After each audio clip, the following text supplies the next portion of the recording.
러시아 미녀 스파이 안나 체프만. 어우, 이거 뭐 뉴스 엄청 나왔었죠, 그때.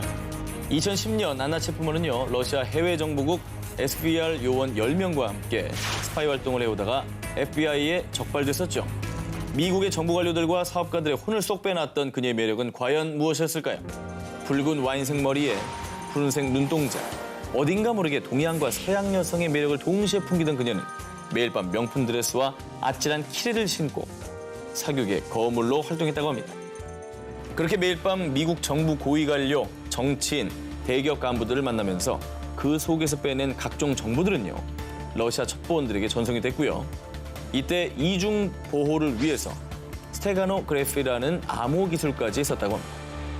여기서도 놀라운 건요, 본국으로 추방된 그녀에게 벌어진 대반전이었습니다.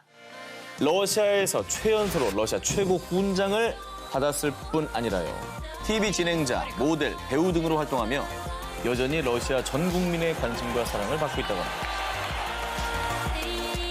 1890년대 당시 일본 공사의 통역으로서 조선 황실을 드나들던 배정자라는 여성이 있었습니다.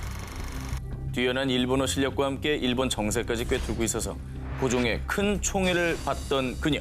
그런데 악명 높은 조선의 초대 통갑 이토 히로부미의 수양딸을 자처하는 일본의 스파이 밀정이었습니다.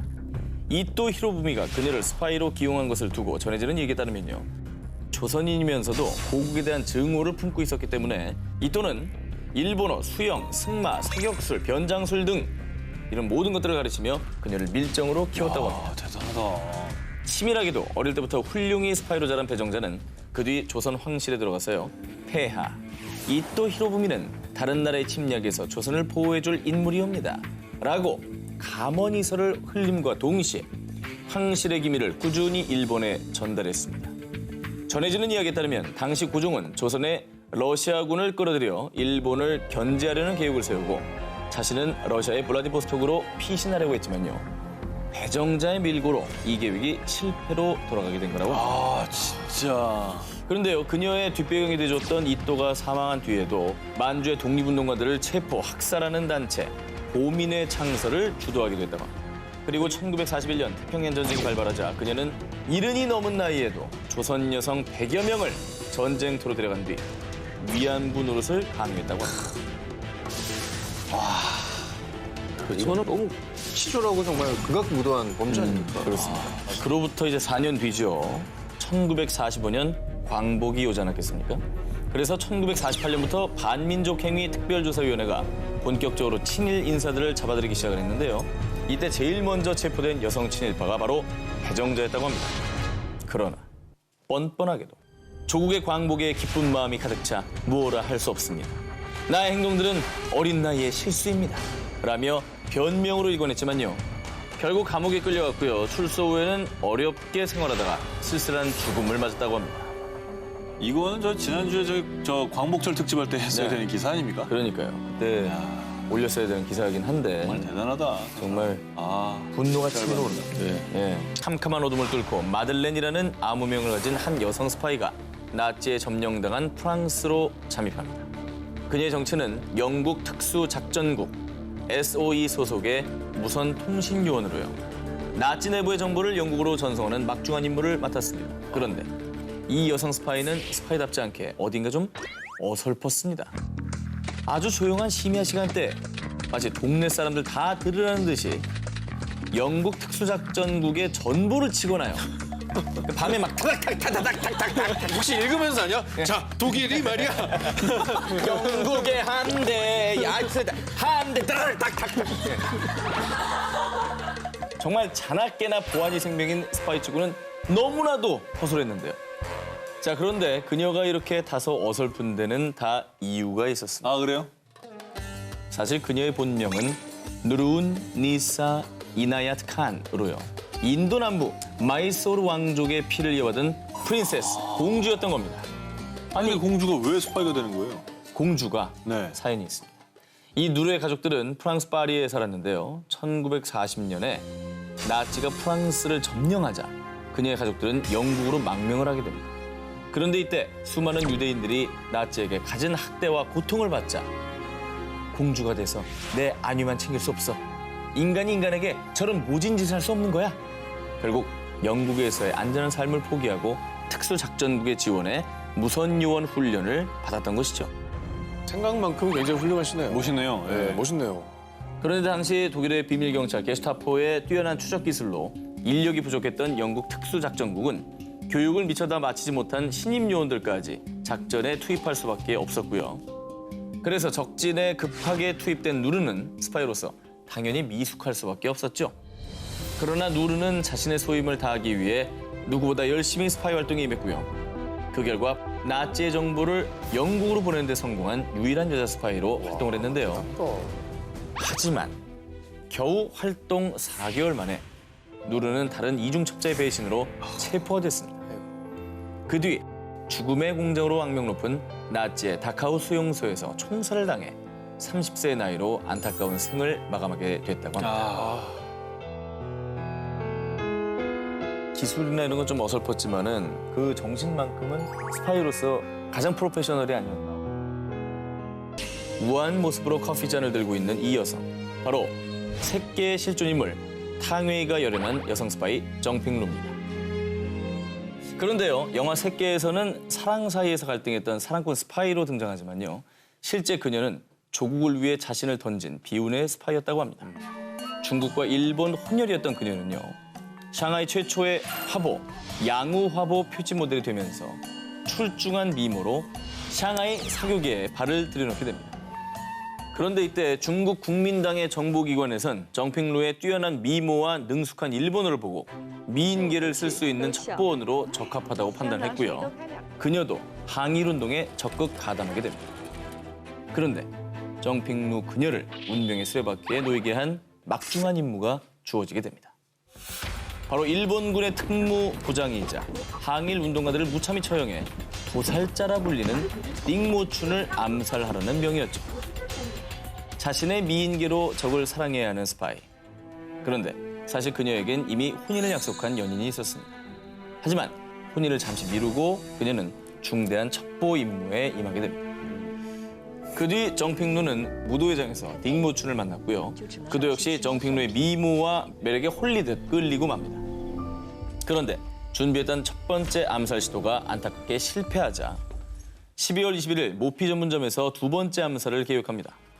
띵모춘, 나 크리스마스 선물로 모피 코트 하나 사주세요. 하지만 띵모춘은 그만 밖에서 수성이던 남성들을 수상하게 여기고 그 길로 그녀를 두고 도망치고 맙니다. 그리고 그 뒤 다시 정핑루는 아무 일도 몰랐다는 듯 띵모춘과 무도회장에서 세 번째 약속을 잡는데요. 그런데 그녀를 찾아온 남자는 바로 띵모춘과 같은 소속의 행동대원들이었습니다. 이미 띵모춘은 그녀의 존재를 눈치챘던 것이죠. 결국 그녀는 받은 취조와 고문 끝에 총살을 당해 방년 22세의 나이로 생을 마감하게 됩니다. 당신은 소련의 정보를 빼돌린 스파이 혐의를 받고 있습니다. 아니 뭐요? 안 들려. 내 보초기 좀 가져와봐. 아 뭐라는 거요? 평범한 할머니 멜리타 노우드 씨는요. 무려 핵의 역사를 바꿔놓은 소련 KGB의 최정예 스파이. 할머니가요. 1930년 당시에 멜리타 할머니는 철 이외의 금속들을 연구하는 연구기관 영국 비철연구협회에서 비서로 일하는 지극히 평범한 20대 여성이었습니다. 취업 후 얼마 뒤 평범하기만 한 멜리타와는 인연이 1도 없을 것만 같은 소련의 비밀 경찰 단체 KGB가 그녀에게 접근합니다. 자, 이게 어찌된 일이냐? 사실 그녀가 일하는 영국 비철연구협회는요. 비밀리에 핵 연구가 이루어지는 곳이었습니다. 자, 그런데 사실 멜리타는 비밀리에 영국 공산당에 가입한 열성 공산주의자였다는 겁니다. KGB는 이 믿을 수 없는 행운에 기뻐하면서 멜리타에게 접근을 해서 스파이로 일해줄 것을 제안했고요. 그리고 그녀는 코드명 훌라라는 스파이로 다시 태어나게 됩니다. 그렇게 그녀는 핵 연구의 필수인 우라늄에 관련된 중요한 연구 정보들을 빼돌려 고스란히 소련에게 넘기게 됩니다. 그리고 1945년에는 아예 원자폭탄 제조와 직접적으로 관련된 서류를 넘겨서요. 소련이 원자폭탄 개발에 성공하는 데 큰 기여를 하게 됩니다. 아, 대단하네. 자, 실제로 멜리타가 넘긴 정보 덕분에 소련의 원자폭탄 개발이 5년이나 앞당겨졌다고 합니다. 자, 그런데 정말 놀라운 점은요. 직장 동료들은 물론이요. 또 스파이 활동 중간에 결혼까지 했는데 남편은 물론 딸까지 그 누구도 그녀의 스파이 활동을 눈치채지 못했다는 겁니다. 덕분에 멜리타는 무려 40여 년 동안 스파이 활동을 무사히 이어나갔고요. 소련은 이런 멜리타의 공적을 인정해서요. 훈장을 기본 10여 년 동안 매달 20파운드의 연금까지 지급을 했다고 합니다.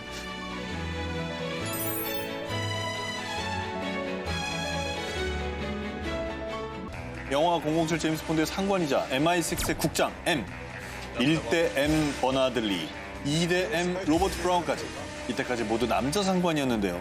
1995년작 007 골드나이부터는요. 세계적인 여배우 주디 덴치가 M을 연기합니다. A bean counter more interested in my 이때 이 여성 상관 M의 실제 모델이 된 인물이 있습니다. 바로 매력적이었어. 전 MI5의 여성 수장 스텔라 리밍턴입니다. 1967년에 지인의 소개로 MI5의 임시직에 고용이 된 건데요. 적극적인 태도로 일하면서 내부에서 점점 인정을 받게 됐고요. 그 뒤에 정직원까지 되면서 그녀는 본격적으로 간첩, 반역, 테러리즘에 관련된 일들을 도맡아 하게 됐습니다. 그리고 그렇게 20년 넘게 MI5 요원으로서 활동한 결과 결국 1992년에 스텔라 리밍턴은 여성 최초로 MI5의 수장이 됐고요. 4년간이나 수장직을 지냈다고 합니다. 하지만 스파이의 수장이자 동시에 워킹맘으로서의 고충이 참 많았다는데요. 아이들이 아플 때도 회사 일을 뿌리칠 수가 없었습니다. 게다가 스파이 신분을 숨기고 활동했지만 혹여 딸들이 엄마를 대신해 해코지를 입지는 않을까 그치. 늘 노심초사의 마음으로 지냈다고 합니다. 늘 불안하죠. 그럼요. 재밌는 부분이 네. 주부 스파이 스텔라 리밍턴의 활약에 힘입어 2015년 영국 정보기관 MI6는 주부 대상 취업 사이트에 스파이 모집 공고를 내기도 합니다. 저게 그냥 들어놓고 해놨어요? 그렇죠. 주부들을 겨냥한 건 다양한 대인 관계와 풍부한 인생 경험이 첩보전에 도움이 된다는 판단에서였다고 하고요. 중요 자격 요건은 폭넓은 경험이었다고 합니다.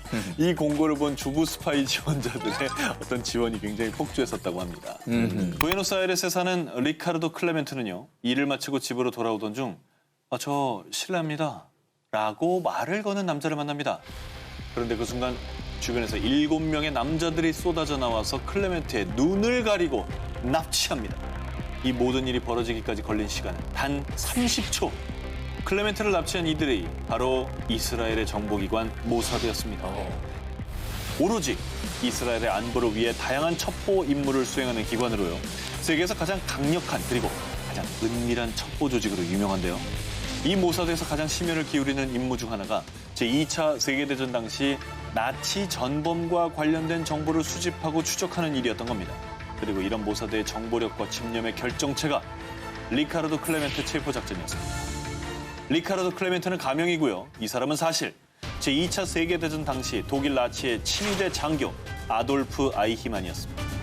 전쟁 당시 600만 명이 넘는 유대인 학살을 진두지휘하고 종전 후에 아르헨티나를 도망쳐 10년간 은신했는데요.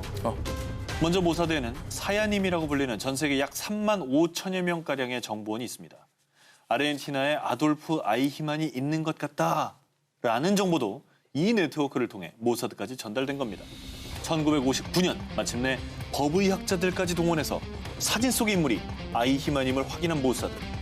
현장과 연기에 능한 요원과 위조 전문가, 자물쇠 전문가, 마취 전문가 등 다양한 분야의 정예 요원을 다시 선발해서요. 아이히만을 승무원으로 위장해 이스라엘행 비행기에 태운다는 플랜까지 완벽하게 세운 다음에야 아이히만을 덮쳤던 겁니다. 결국 계획대로 이스라엘로 압송된 아이히만은 1961년 예루살렘의 재판대에서 반인륜적 행위, 전쟁 범죄 등 15개의 죄목으로 사형 선고를 받았는데요. 이 작전을 통해 모사드의 첩보력은 세계 최고 수준이라는 사실을 전 세계에 과시했는데요. 지금 이 순간 세계 어딘가에서 모사드의 요원들은 나치 전범 최후의 흔적을 찾아 달리고 있습니다. 1980년대 숟가락 구부리기로 전 세계를 들었다 놨다 했던 자칭 초능력자 유리 갤러. 다들 뭐 잘 아시죠? 알죠. 자, 그런데요. 이 추억 속의 초능력자 유리 갤러가 2015년에 전 세계 관심을 다시 받게 되는 일이 생깁니다. 바로 나는 미국과 고국 이스라엘을 위해 초능력 스파이로 일했다라는 충격 고백을 했기 때문입니다. 바로 올해 1월입니다. 미 중앙정보국 CIA에서 기밀 기한이 만료된 비밀 문서들을 공개했는데요. 여기에 CIA 내부 단체가 유리 갤러의 초능력을 실험했다는 내용이 포함되어 있었던 겁니다. 더 놀라운 것은요. 유리 갤러의 초능력 실험은 스타게이트 프로젝트의 일환이었는데 이 스타게이트 프로젝트의 정체가 바로 미국 초능력 부대를 일컫는 암호명이었다고 합니다. 초능력 부대가 있어요? 그런 걸 만들었다는 거죠. 대박이다. 그 있으면 진짜 대박이겠다. 그럼 이게 언제 만들어졌느냐? 때는 미소 냉전 시대였던 1970년대로 거슬러 올라갑니다. CIA는 소련이 초능력자를 첩보 작전에 운용한다는 정보를 입수하고 경각심을 갖게 됐고요. 1972년에 수십 명의 초능력자들을 모아서 비밀 스파이 부대를 창설합니다. CIA 공개 문건에 따르면요. 1994년 북한의 핵무기를 찾는 임무를 받은 스타게이트 요원들은요. 북한의 미사일과 생화학 무기 저장소를 찾는 데 큰 공을 세웠다고 하고요. 실제로? 실제로. 그리고 1983년에 미래를 예언한 초능력자까지 있었답니다. 제랄도라는 사람이 워싱턴 DC의 국회의사당을 부수는 임무를 가지고 날아올 것이다. 이 조종사는 영어나 불어를 구사하는 외국인이다. 생각나지 않으십니까? 제라드? 911. 그렇죠. 맞습니다. 바로 2001년에 일어난 9.11 테러를 예언한 건데요. 실제 비행기를 납치한 테러범의 이름은 초능력자의 예언과 비슷한 지아드 자라였고요. 어머머. 또 놀랍게도 영어와 불어를 구사하는 사람이었다고 합니다. 그런데 여기서 더 놀라운 점은요. 이 초능력자 스파이들의 작전 중에 이 성공률이 고작 15%를 넘지 못했다고 합니다. 결국 CIA에서는 과학적으로 큰 성과가 없다고 판단해서 1995년 역사 속으로 영영 사라지게 됐다고 합니다. 자, 이 제임스 본드의 도시 영국 런던에 제임스 본드의 자취가 가득한데요. 그중 가장 핵심적인 장소는 바로 런던 템즈강의 남쪽 복스월 크로스 85번지의 MI6 본부입니다. 007 시리즈에서 폭발하고 폐허가 됐던 것과는 달리 실제로는 탱크와 미사일 공격에도 견딜 수 있을 정도로 튼튼한 방탄 유리와 해커 침입 방지용 보안 장치 등 무려 1,500억 원을 들인 최첨단 시설로 무장하고 있다고 합니다. 실제로 2000년도에 유일하게 단 한 번 한 테러 단체에 의해 로켓포 공격을 받기도 했지만요. 유리창이 단 2장만 깨졌을 뿐. 대박이다. 조금도 타격이 없었다고 합니다. 자, 007 시리즈 속 추격전을 떠올리면서 MI6를 감상하는 방법을 지금부터 소개를 해드리겠습니다. 템즈 강변에서 시속 56km로 달리는 고속보트를 타면 됩니다. 그 느낌 나겠다. 템즈강은 007 시리즈 19탄 언리미티드에서 아름다운 미녀 킬러와 쾌속장 추격전을 저렇게 벌였던 장소인데요. 예. 저 느낌으로 가자는 거 아니에요? 네네, 그렇습니다. 고속 보트 투어를 신청하면 가이드가 들려주는 MI6에 얽힌 이야기를 들으면서 빅벤, 런던 아이, 세인트 폴 성당 등 런던의 랜드마크까지 한꺼번에 돌아보실 수가 있다고 합니다. 무기여 잘 있거라. 누구를 위하여 종을 울리나. 노인과 바다 등 전쟁의 허무함을 고발한 대작으로 퓰리처상과 노벨 문학상을 수상한 세계적인 대문호 어니스트 해밍웨이. 그런데 이 위대한 소설가의 또 다른 이름이 스파이였다는 사실 알고 계십니까? Really? 이 사실은 80년대 미국 연방수사국 FBI가 정보자유법에 따라 해밍웨이의 일대기를 기록한 엑스파일을 공개하면서 밝혀졌는데요. 진짜 해밍웨이가 스파이였던 겁니까? 스파이는 스파이였으나 좀 더 정확히 말하면 스파이를 꿈꾸던 꿈나무였다. 스파이 지망생. 그럼 비슷한 거죠. 네. 네. 해밍웨이는 스페인 내전, 또 제1차, 2차 세계대전 등 혼란스러운 시기에 특파원 자격으로 전 세계를 누볐는데요. 이때 다른 나라의 특파원들이나 새로 사귄 사람들에게 여러 정보를 얻었다고 합니다. 자, 그런데 1940년 중남미 국가 쿠바에 정착한 해밍웨이는요. 카리브해 연안에 독일군의 주요 전력인 잠수함 유보트가 숨어들 것이라 생각했고요. 그를 신임한 미국 해군과 쿠바 주재 미국 대사관의 지원을 받아 일명 사기꾼 공장이라는 이름의 스파이 조직까지 꾸려서 유보트 사냥에 나섰는데요. 이 사기꾼 공장의 멤버들은 황당하게도 밀수업자, 바텐더, 노름꾼, 술 주정뱅이들로요. 서로 자기 자랑하기 바빴고요. 심지어 해밍웨이조차 바에서 모히또 한 잔 시켜놓고 이봐 바텐더, 내가 전에 시킨 일은 어떻게 잘 돼가? 이렇게 보란 듯이 큰 소대 소리로 연기다. 작전을 지시하곤 했다는데요. 진짜 스파이가 아니라 동네 바보였군요, 해밍웨이가. 결국 이 일들이 FBI의 귀에도 흘러들어갔고요. 그래서 당시 국장이었던 에드거 후버는 결국 1943년에 사기꾼 공장의 해체를 명령합니다. 그러나 자신이 유보트를 발견하면 FBI에서도 마음을 돌릴 거라고 생각해 왜 이래? 자신의 낚싯배 필라르호를 끌고 카리브해로 항해에 저렇게 나섰지만 진짜 나간 거예요? 역시 별 소득 없이 장렬하게 끝나버립니다.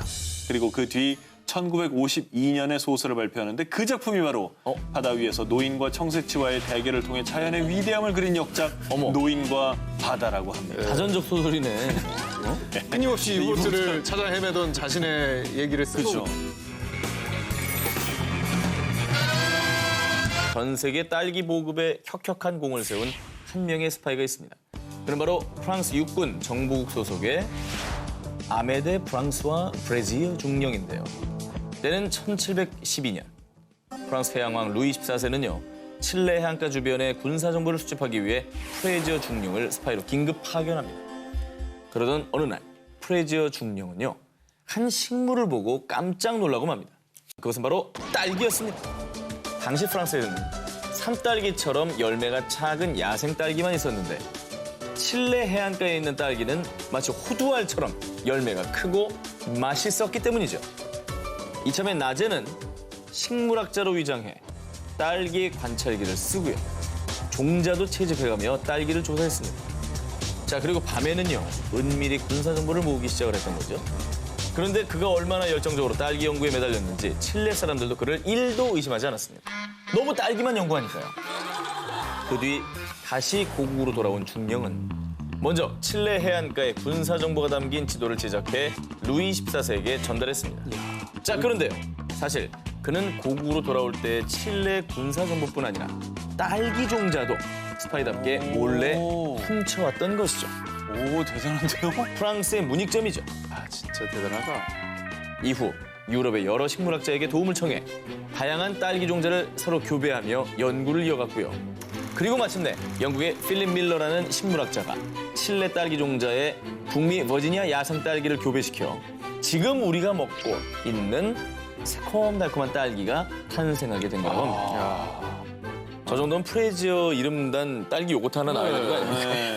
아니, 감사히 아니 스트로베리라고 하면 안 돼. 프리지어 베리라고 해야 될 것 같은데. 프리지어 베리죠. 네. 괜찮네, 프레지어베리. 왜 스트로베리야? 따뜻하고 맛있는 딸기 농구하면 가장 먼저 떠오르는 N사. 또 하나의 시그니처 로고가 있죠. 골대를 향해 손을 뻗으며 점프하는 농구 선수를 형상화한 저 로고입니다. 네. 그런데 이 로고에는 아주 충격적인 비화가 숨어 있다고 합니다. 산업 스파이가 만든 로고란 점이죠. 그래요? 당시 미국 스포츠 업계 1위는 선이 3개가 있는 로고로 유명한 A사였습니다. 그래서 A사를 무조건 이겨야 한다는 막중한 책임감을 갖고 있었던 N사의 수석 디자이너 피터 무어는요. 빨간색, 검은색 등 화려한 색깔을 넣은 파격 그 자체 에어조 B1을 선보였습니다. 전설의 모델이죠. 예술이었죠. 세 번째 에어조 B3 역시 초대박을 치면서요. 피터 무어는 스포츠 디자인의 신으로 추앙받게 됐다고 합니다. 그런데 말입니다. 에어조 B3 출시 이후에 업계에서 요상한 소문이 돌기 시작합니다. 사실은 피터 무어가 라이벌사인 A사의 사주를 받아 산업 스파이로 변절했다는 겁니다.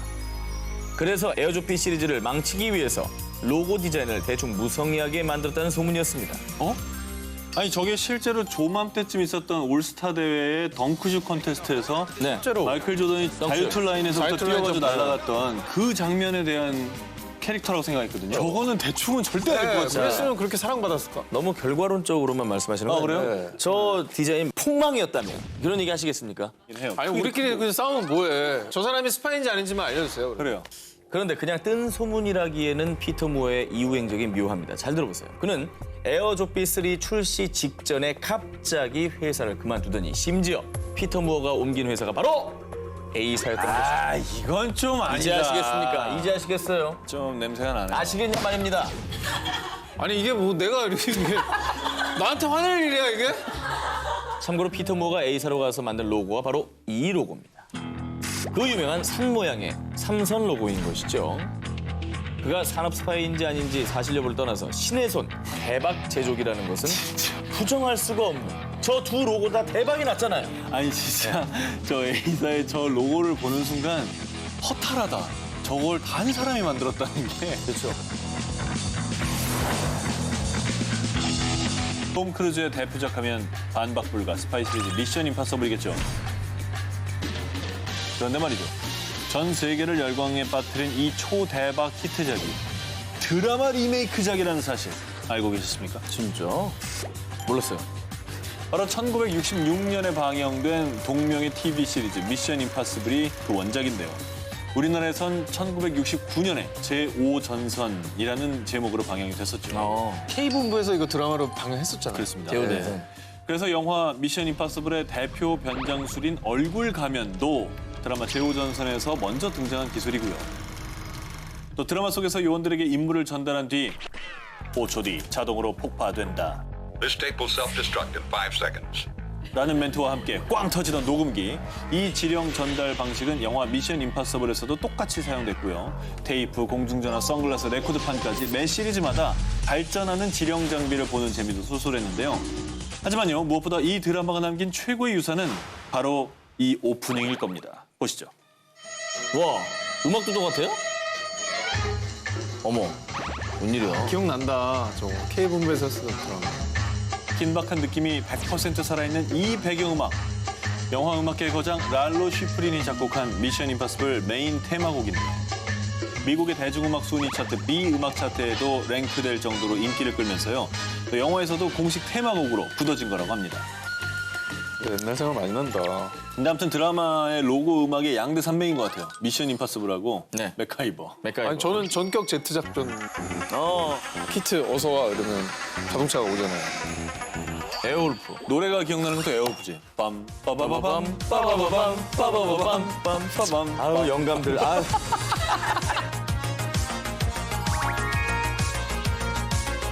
뛰어난 위장술, 중요한 정보를 캐치하는 판단력, 재빠르게 적을 제압하는 기술과 체력까지. 진정한 스파이가 되기 위해선 갖춰야 할 필요 조건이 한두 가지가 아닐 텐데요. 진정한 스파이의 세계, 스파이의 훈련 방법. 저 한 기자가 오늘 살짝 공개해드립니다. 스파이에게 무엇보다 중요한 훈련은 역시 은닉, 변장술, 심리전 등이라고 합니다. 그런데 여러 변장술에도 적에게 들켜서 붙잡혔을 때 이때 탈출하는 방법 역시 필수 훈련 내용인데요. 지금 팔이 묶이고 있네요. 어우, 저거 못 푸는데, 저거. 어우, 저 절대 못 풀어, 저거. 자, 저 신발끈을 풀렀죠. 정말? 네. 어머. 어머, 어머, 어머. 풀린다고? 어머머!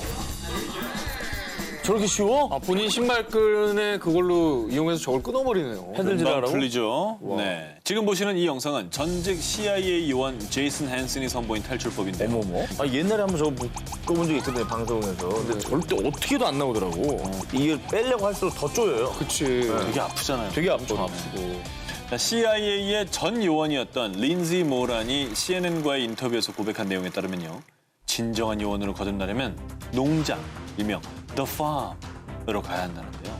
별명 같은 거 아니에요? 얘는 뭐 호텔 캘리포니아 같은 거. 아, 약간 별명. 약간. 아니면 뭐 농부로 위장하는 거 아닙니까? 농부르 위장. 파머로. 여기서 말하는 농장은 CIA의 훈련 시설, 캠프 피어리를 뜻합니다. 이곳은 미국 버지니아주 윌리엄스버그시 변두리에 위치한 CIA 전용 비밀 훈련장으로요. 그 안은 완벽하게 통제된 가상세계라는데요. 이 가상세계에는 가상의 나라, 가상의 지도자도 있고요. 요원들은 이곳에서 수개월가량 가상의 국민으로 살면서 실제 스파이 활동 중에 맞닥뜨릴 수 있는 각종 상황에 대응하는 실습을 합니다.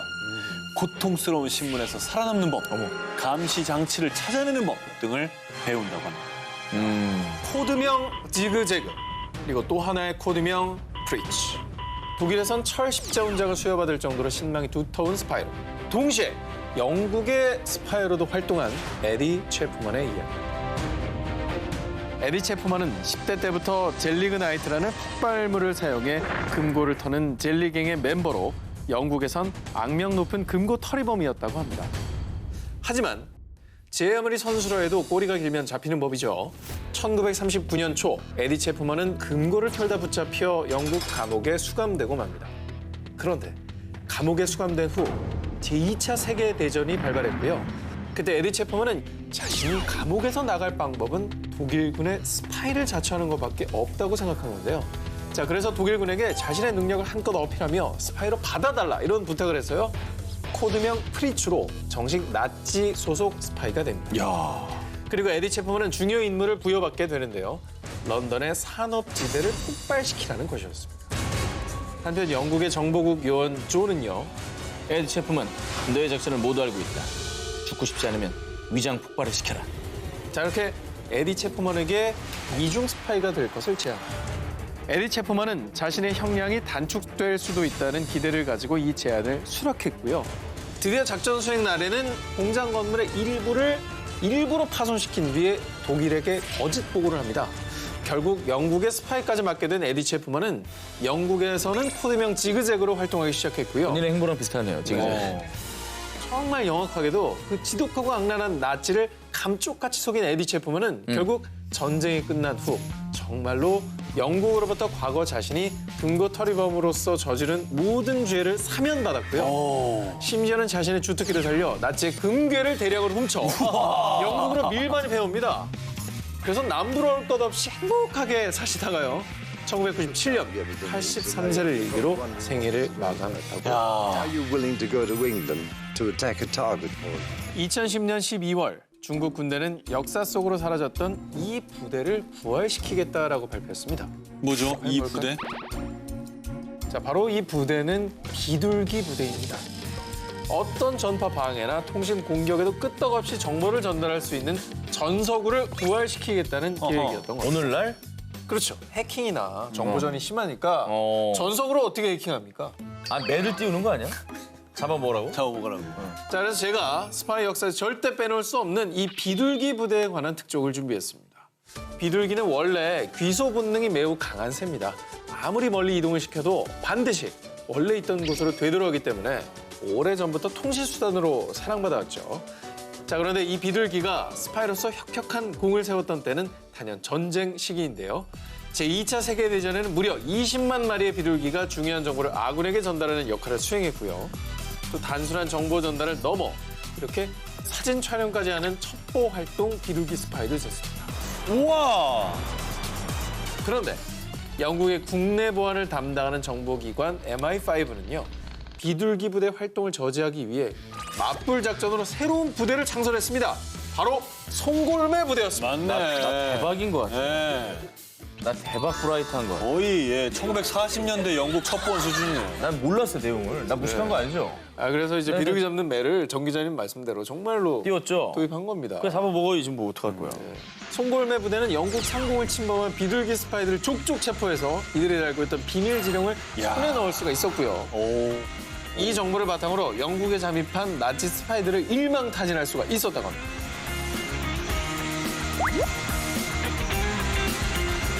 바로 킹스맨입니다. Make it man. 멋있는 수트, 흥미로운 액션씬 외에도요. 눈이 휘둥그레지는 스파이들의 신무기를 절대 빼놓을 수가 없을 겁니다. 독침 기능을 장착한 슈즈는 기본 중의 기본이고요. 방패 겸 총으로 변신 가능한 첨단 우산. 아, 그거 멋있었어요.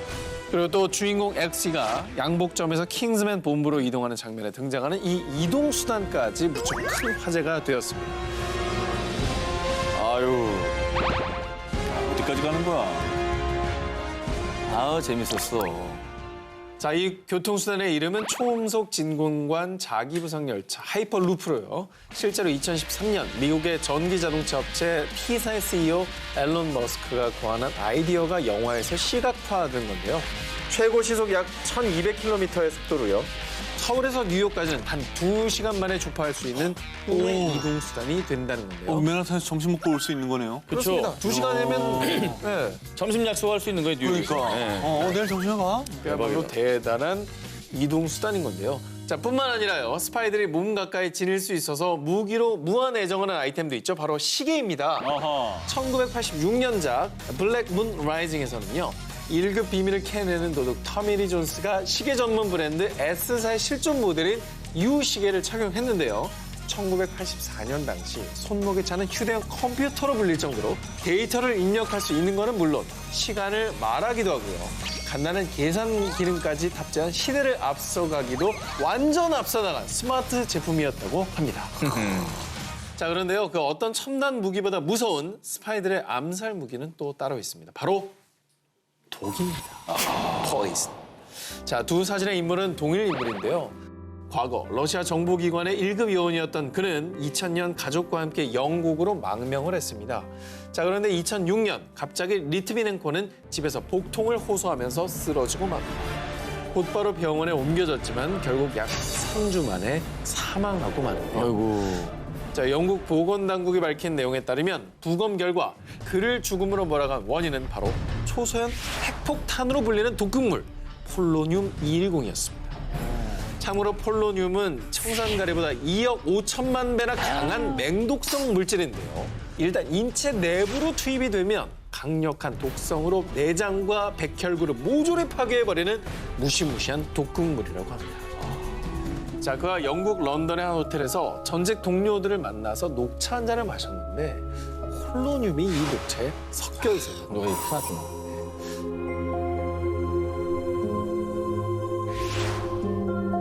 스파이의 세계에서는 보안이고 생명 아닙니까? 그래서 암호가 아주 중요한데요.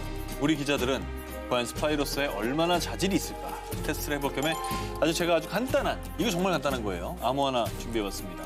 왜 여기서도 문제를 내고 문제 중 남자네. 이거. 저 암호를 해독해 주시기 바랍니다. TV에는 왜 이렇게 나한테 문제를 내는 거야, 도대체. 아, 여기까지 와서 이걸 풀라고 그래. 이거 한번 맞춰보고 싶어. 우리 한번 맞춰봅시다. 나 힌트 줘. 맞춰봅시다. 정 기자만 드릴까요? 나만 줘. 난 몰라. 난 주지 마. 난 몰라.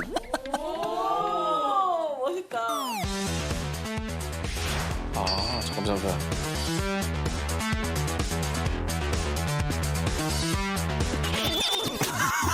뭘 가려! 쓴것도 없으면서 뭘 가려! 자, 알겠다. 매너 맥스 맨. 정답입니다! 자, 지금 보니까 이게 이렇게 하나, 둘, 셋. 세 칸씩 왼쪽으로 이동시킨 거예요. 그렇기 때문에 A가 이제 D로 시작하는 거지. E, F로 이렇게 가는 거죠. 내가 그거 하고 있었잖아, 지금. 그러게, 이제 하고 이거 있었어요. 같이 맞춘 거, 이거 잡아주시면 같이 하고 있었어요. 요대로 하면.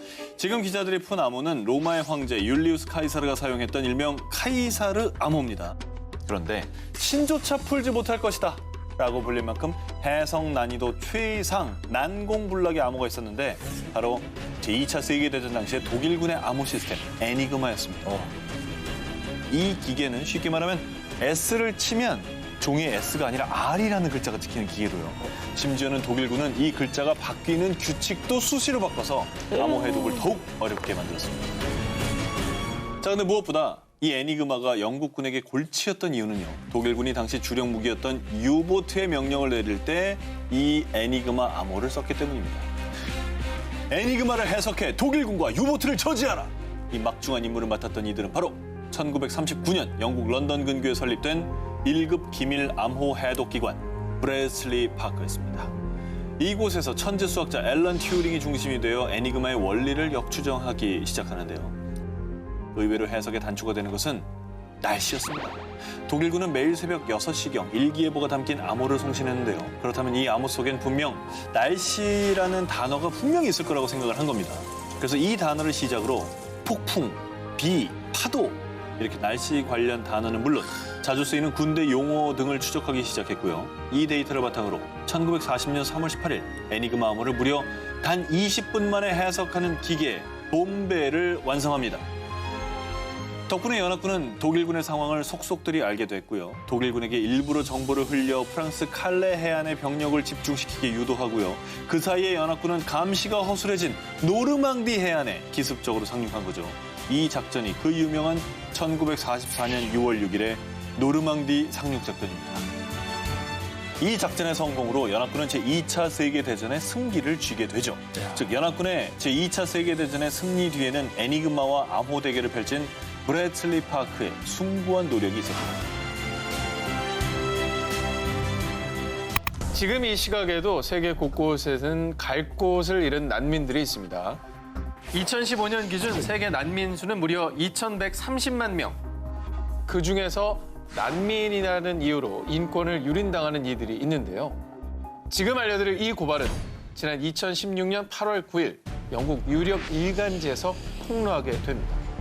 자, 이 폭로 속 주인공들은 바로 남태평양의 작은 섬 나우루의 호주행 난민들.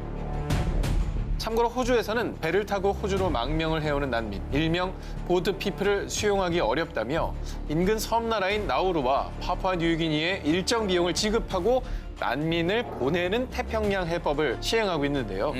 자, 그런데 그렇게 보내진 난민들이 겪고 있는 실상은 참혹 그 자체였습니다. 영국 일간지에서 몰래 입수한 일명 나우루 보고서. 이 안에는 폭행과 성적 학대 등 무려 2,116건의 인권 유린 사례가 담겨져 있는데요. 특히 절반 이상이 여성과 어린이를 대상으로 한 학대. 수용소 내 남성 보안 요원은 여자아이에게 신체를 노출하는 조건으로 샤워 시간을 더 주거나. 자, 심지어는 10살도 되지 않은 어린 소녀가 성폭행을 당하기까지 했습니다. 이야, 생각했던 것보다 훨씬 참혹하네요. 정말 신락 같은 희망을 안고 호주를 향했던 난민들은 결국 호주 땅에 발 한 번 디뎌보지 못한 채 수용소 섬에 갇혀 인권 유린을 당하고 있었던 겁니다. 호주 정부의 무관심한 방관 그리고 수용소의 안일한 관리 실태에 분노한 사람들은 SNS를 통해 샵 Bring them here, 난민들을 여기로 데려와라, 샵 Close the camp, 캠프의 문을 닫아라 라는 내용으로 해시태그 캠페인까지 벌이기도 했습니다. 현재는 어떤 상태인가요? 네, 현재 호주 당국은요, 영국 일간지에서 폭로한 나우루 수용소의 실태에 대해서 대부분 확인되지 않는 주장이라는 입장을 밝혔습니다. 본인들은 파푸아뉴기니 나우루 수용소에 매년 1조 원을 지원을 했기 때문에 자신들에겐 잘못이 없다는 입장을 밝히고 있는 상황입니다. 난민들을 돕지 못할지언정 2번 죽이는 일이 계속 자행되면 안 되겠죠. 지난 3월 19일 미국에 있는 한 회사원 3명은 정말 어마어마한 포상금을 받게 됩니다. 그게 얼마냐? 세 직원이 받게 된 포상금은 총 8,300만 달러. 우리 돈으로 890억 원입니다. 미국 역사상 최고 금액의 포상금이라는데 이 포상금의 정체가 바로 내부 고발에 대한 것이었습니다. 세계 최대의 투자은행으로 꼽히는 B사. 이 은행은 더 큰 수익을 취득하기 위해 수십억 달러에 달하는 고객의 현금과 증권을 빼돌려 불법적으로 주식 투자에 사용한 건데요. 악질이에요, 악질. 믿고 맡긴 돈을 어떻게 그럴 수 있습니까? 그러니까 은행만큼 믿고 맡기는 데가 어디 있습니까? 네, 세상에. 천벌받을 일이죠. 예. 이 고발 내용을 접수한 미국 증권거래위원회 SEC에 따르면요. 곧바로 조사에 착수해서 결국 그들의 불법 행위를 낱낱이 밝혀냈고요. B은행은 4,440억 원이라는 어마어마한 벌금형을 선고받게 됩니다. 하지만 그보다 더 큰 문제는 고객들의 신뢰를 기본으로 하는 은행의 신뢰와 이미지가 완전히 추락해버린 거죠. 이 엄청난 부조리를 고발한 3명의 직원에게 거액의 포상금이 주어지게 된 건데요. 아하. 미국 같은 경우에는 내부 고발자라고 하죠. 그들에 대한 보상이 좀 확실하는데 그렇죠. 이를 악용하지만 않으면 정말 좋은 시스템이라는 것이 사실 공익적인 제보를 한 사람에게 이에 대한 응당한 보상을 준다는 건 너무 당연한 일 같아요. 저 정도가 없으면 내부 고발자가 용기를 갖기 쉽지 않죠. 예. 완전 매장당하는 데 그렇죠. 그런데 사실 포상금도 포상금이지만 더 놀라운 사실은요. 회사에서는 지금까지도 이 내부 고발자들의 정체를 아무도 모른다는 겁니다. 하하. 이게 무슨 뜻이냐면요. 이 3명의 내부 고발자들의 신원이 철저하게 지켜졌다는 거예요. 저게 제일 중요한 거 아닐까요? 이런 거 도입해야 되지. 이런 거 도입해야 돼요. 이거 도입해야 돼요. 이거 배워야 도입해야 돼요. 돼. 네. 왕립 무용단을 거쳐 영화 관계자에게 발탁된 뒤 1990년대를 주름잡으며 캄보디아 국민 배우로 사랑받은 비셋 빌리카. 자, 그런데 이 1999년 7월 그녀는 백주 대낮 도심 한가운데서 괴한들에게 의문의 총살을 당하는데요. 총살? 그렇습니다. 자, 그런데 말입니다. 이 사건이 일어난 뒤 범인을 봤다는 사람도 그리고 사건을 밝히려는 경찰의 노력은 어디에도 없었고요. 그녀의 가족들마저 급히 프랑스로 이민을 가면서 비셋 빌리카의 피살 사건은 급 마무리되고 맙니다. 와. 그런데 여배우 비셋 빌리카의 죽음을 수상히 여긴 이들이 있었으니 바로 프랑스의 유력한 엘 주간지. 엘 주간지는 사건의 진상을 파헤치기 위해 프랑스에 사는 그녀의 가족들을 취재하며 감춰진 증거들을 수집합니다. 자, 그리고 사건 발생 3개월 뒤인 1999년 10월 Elle 주간지는 비셋 빌리카의 죽음에 대한 핵폭탄급 폭로 기사를 발표합니다. 뭐죠? 야, 이게 뭐 누군가가 살해하긴 한 건데 이 누군가가 되게 중요한가 보네요. 자, 프랑스 주간지에서 지목한 범인은 당시 캄보디아 최고 권력자인 훈센 총리의 아내 분라니 여사. 어머머. 자, 그리고 그녀가 암살을 사주한 이유로 비셋 빌리카와 훈센 총리가 내연 관계였다라는 것을 폭로하고 맙니다. 훈센 총리가 선물한 것으로 추정되는 비셋 빌리카의 자동차와 주택 등기부 등본을 몰수, 또 은행 통장까지 지급 정지시키며 그녀를 재정적으로 압박했는데요. 자, 하지만 이것도 성에 차지 않았던 분라니 여사는 먼저 캄보디아의 폭 렁디 경찰청장에게 그녀의 암살을 사주했습니다. 자, 그러나 폭 렁디 경찰청장은 비셋 빌리카를 따로 만나서 다른 나라로 도피하라고 일러줬습니다. 어머. 자, 그런데 비셋 빌리카가 잠시 도피를 고민하는 사이에 안타깝게도 다른 암살범이 그녀를 먼저 죽였다는 거였죠. 여러 군데다 다 부탁을 해놨어요. 부탁을 이제 여러 군데 한 건데요. 당시 Elle 주간지의 폭로 기사를 접한 분라니 여사는 이들 가만 안 둬. 명예훼손으로 싹 다 고소할 거야. 자, 이렇게 맞대응을 했고요. 그 얘기를 들은 Elle 주간지도 저희는 필적과 지문 감식을 끝낸 비셋 빌리카의 일기장을 토대로 기사를 썼습니다. 만약 우리를 고소한다면 저희가 확보한 증거를 추가로 제시하겠습니다. 제발 대응해라. 진실 게임만 해보자. 이렇게 간 거죠. 그래서요. 자, 그런데 이런 Elle 주간지의 대응에 어쩐 일인지 분라니 여사는 어떠한 고소도 진행하지 않았고요. 자, 대신 9년 뒤인 2008년에 처음 암살 의뢰를 받았던 혹 렁디 경찰청장이 의문의 헬기 추락으로 사망하면서 어머머. 이 사건은 더욱더 수렁으로 빠지고 말았습니다. 아직까지도 여배우 비셋 빌리카의 죽음에 대한 진실, 진짜 배우는 밝혀지지 않고 있습니다. 용기 있는 고발로 전국 60만 국군 장병들의 비밀 투표 권리를 되찾아준 24살의 청년이 있습니다. 군 부재자 투표의 부정 사례를 폭로한 이지문 씨. 1992년 3월 전국에서는 제14대 국회의원 선거를 앞두고 부재자 투표를 진행하고 있었습니다. 하지만 당시 군복무 중이던 일부 군인들은 본인이 지지하는 후보에 투표할 수가 없었습니다. 당시 이지문 중위가 근무하고 있던 부대에서는 기표소가 아닌 중대장실에서 투표를 진행했습니다. 그리고 무조건 1번 찍어. 이렇게 상관의 명령하에 그리고 상관이 보는 앞에서 당시 여당 후보였던 1번에 투표를 해야 했습니다. 만약에 명령에 응하지 않으면 투표용지를 뺐거나 여당을 지지하게끔 하는 정신교육을 받았다고 합니다. 민주주의에서 있을 수나 있는 얘기입니까? 말이 안 되죠. 그런데 이때 이지문 중위는 선거를 이틀 앞둔 1992년 3월 22일 큰 용기를 내게 됩니다. 기자회견을 통해서 군대 내에서 일어나는 부정선거를 폭로한 것입니다. 그리고 곧바로 대한민국에 큰 파문을 일으켰는데요. 하지만 이지문 중위의 고백은 거짓말처럼 조작되기 시작했습니다.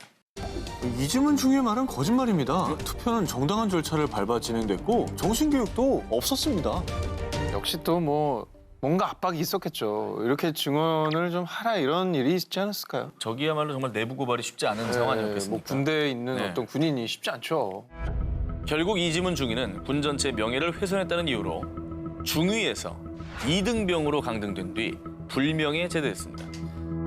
하지만 그의 폭로에 용기를 얻은 200여 명의 현역 군인들은 언론에 군 부재자 부정투표를 제보, 이지문 중위의 고발에 힘을 실어줬고요. 다행이다. 결국 국방부는 군대 내 부정투표를 시인하게 됐습니다. 그래서 이때 이후로 군 부재자 투표를 군대 밖에서 진행하는 영외 투표제를 실시하게 된 거고요. 군인들도 체육관 또 학교 등에서 상관의 감시가 아닌 중앙선거관리위원회에 참관하에 투표할 수 있게 됐습니다. 아, 정말 대단합니다. 저 한 사람의 힘으로 전체 군대가 바뀌었네요. 150년 넘게 스위스 은행의 근간을 이룬 신념, 바로 고객 비밀 엄수 원칙, 즉 비밀주의입니다. 자, 그런데요, 그 철벽 같던 비밀주의 원칙에 가려진 H은행 스위스 지점에 비리를 고발한 한 남자가 있었습니다. 때는 2007년 스위스 제네바에 있는 H은행에서 전산 업무를 담당하던 행정직원 에르베 팔치아니는요. 일부 직원들이 H은행의 비리에 가담하는 것을 알게 됩니다. 고객들이 정부에 신고하지 않은 검은 계좌를 숨겨주는 것은 물론 세금을 물지 않도록 탈세 정보를 제공했던 건데요. 어머. 이 사실을 우연히 알게 된 팔치아니는 이런 부패 결코 두고 볼 순 없어. 내가 나서야겠어. 라며 구심 끝에 H은행의 비밀 계좌와 전 세계 206개 나라 10만여 명 고객 정보를 해킹. 이 정보들이 고스란히 담긴 CD 5장을 들고 퇴사합니다. 영화네, 영화. 자, 그 뒤 먼저 그가 한 일은 테러 활동의 비밀 자금으로 사용되고 있는 계좌들을 확인한 뒤 꾸준히 테러의 위협을 받는 레바논 지역의 한 은행을 연결해 이 정보를 넘기려고 했습니다. 자, 그러나 팔치아니는 오히려 이곳 은행들의 신고로 스위스 경찰에 붙잡히고 맙니다. 몇 시간 신문 끝에 다음 날 다시 출두 명령을 받게 된 팔치아니. 하지만 그는 이 기회를 놓치지 않고 곧바로 아내와 3살짜리 딸을 데리고 고국 프랑스로 피신했습니다. 대단하다. 자, 그렇게 우여곡절 끝에 프랑스의 재무장관에게 무사히 H은행의 비리 정보를 제공한 팔치아니. 그리고 드디어 2015년 2월 전 세계를 발칵 뒤집어 놓은 사상 최대의 검은 돈 스캔들 스위스 릭스가 터지게 된 겁니다. 자, 그리고 이 팔치아니 리스트 덕분에 철벽 같았던 금융계 비리를 뿌리 뽑을 수 있었고요. 그동안 스위스 정부가 지켜왔던 은행 비밀주의 원칙 역시 이 계기로 사실상 사라지게 됐습니다. 자, 세계를 쥐락펴락한 남자 에르베 팔치아니는 현재 프랑스 세무당국의 IT 기술 자문을 해주면서 자신과 같은 내부 고발자들을 위해서 목소리를 여전히 내고 있다고 합니다. 자, 고발에서 빠질 수 없는 단어가 바로 휘슬블로어입니다. 부정행위를 봐주지 않고 호루라기를 불어 지적한다라는 것에서 이 말이 유래됐는데요. FBI를 쥐락펴락한 휘슬블로어, 이 한 요원에 관한 특종입니다. 2002년 5월 FBI 국장 로버트 뮬러와 미국회 상임위원들은 한 통의 메일을 받게 됩니다. 이 메일에 실린 충격적인 내용.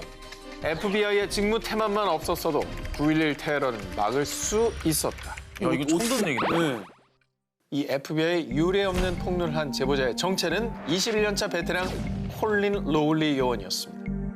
9.11 테러 관련 내용과 FBI 조직의 문제점이 담긴 A4 용지 13쪽 분량의 문서를 세상에 알린 그녀. 그런데 그녀가 이렇게 폭로를 한 이유는요. 내가 21년이나 몸담은 FBI에서 테러를 막지 못하다니. 그때 그 일만 놓치지 않았어도. 자, 이렇게 정말 시간을 되돌리고 싶은 사건이 있었다고 합니다. 이게 뭐죠? 뭘 놓쳤지?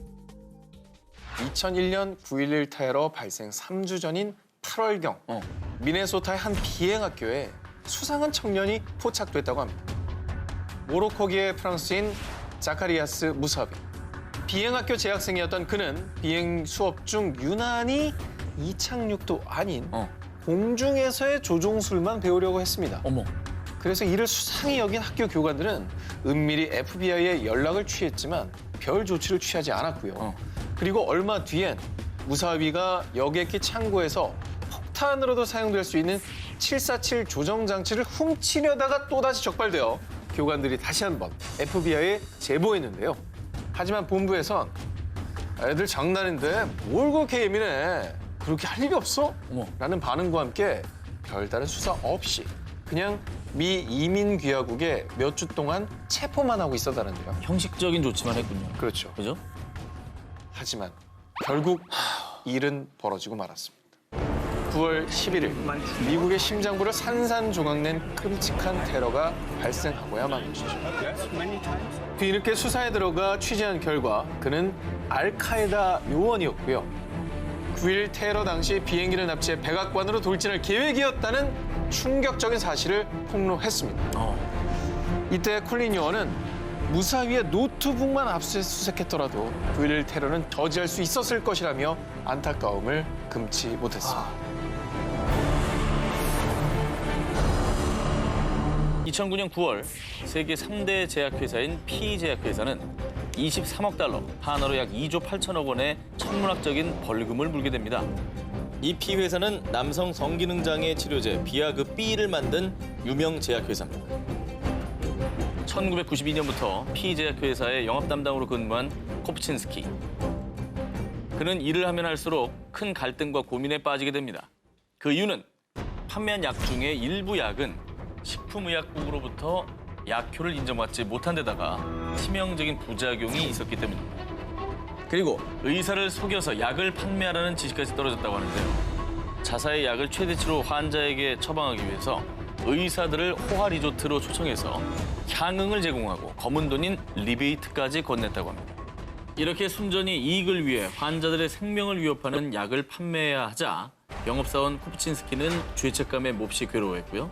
결국 이런 비리를 참지 못해서 고심 끝에 부정주장법에 따라 변호사의 도움을 받아 소송을 제기하게 됩니다. 하지만 그와 동시에 고난과 긴 싸움이 시작이 됐습니다. 그랬겠지. 12년간 근무한 회사에서 하루아침에 해고를 당하게 된 건데요. 그리고 무려 6년이라는 긴 법정 싸움 끝에 결국 2009년 피제약회사의 모든 부정행위는 사실로 밝혀졌고요. 불법 판촉 혐의 등으로 제약회사 사상 최대 벌금인 약 2조 8천억 원을 징수하게 된 것이라고 합니다. 그리고 단순히 피제약회사뿐 아니라 이 사건을 계기로 환자들의 건강을 담보로 폭리, 또 부정행위를 취하는 여러 제약회사의 불법 판촉 조사가 본격적으로 시작되는 계기를 마련했다고 합니다. 2009년 7월 미국의 한 다큐멘터리 영화가 개봉과 동시에 전 세계인들을 충격에 휩싸이게 했습니다. 아, 나 이거 봤어. 이 뭐야? 아, 이 뭐야?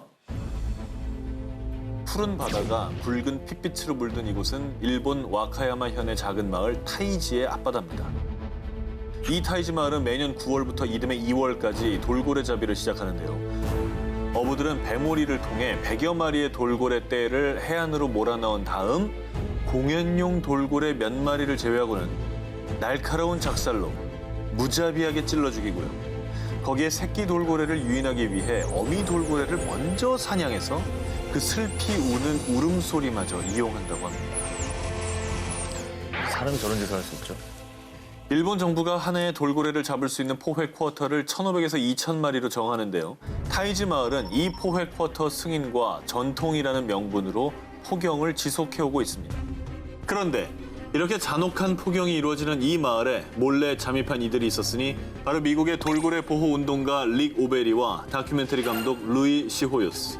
그들은 잔인한 돌고래 사육 현장을 전 세계에 폭로하기 위해 이 핏빛 바다에 카메라를 들이댔습니다.